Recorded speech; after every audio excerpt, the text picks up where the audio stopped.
Dans cette crise ukrainienne, Kiev et les principales capitales européennes font face à Moscou et Washington. Un plan territorial de l'Ukraine a semble-t-il été négocié entre Poutine et Trump lors de sommet en Alaska avant-hier. Le président américain qui devrait soumettre l'idée demain, lundi, à Volodymyr Zelensky et aussi aux dirigeants européens. Bonsoir Charles Bouchin. Bonsoir Guillaume, bonsoir à tous. Charles, pour régler le conflit, la Russie et les États-Unis semblent désormais sur la même longueur d'onde. Oui, Donald Trump l'assure sur son réseau Truth Social. De grands progrès ont été faits avec la Russie. Pas plus de détails pour l'instant, mais cela devrait porter sur la répartition des territoires en Ukraine.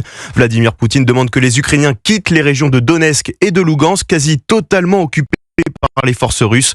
Jean-Éric Brana, spécialiste de la politique américaine. Ce qui est demandé à Volodymyr Zelensky, c'est tout simplement d'abandonner une partie de son territoire en échange d'un gel de la ligne de front. Le président russe s'engagerait à ne pas poursuivre son offensive, notamment dans les régions de Kherson et Zaporijjia, majoritairement sous le contrôle de l'armée ukrainienne. Donald Trump préfère maintenant cette option plutôt qu'un cessez-le-feu. Ce qui compte, c'est une paix globale, puisque c'est désormais le nouveau leitmotiv. On ne parle plus de cessez-le-feu, mais de paix globale.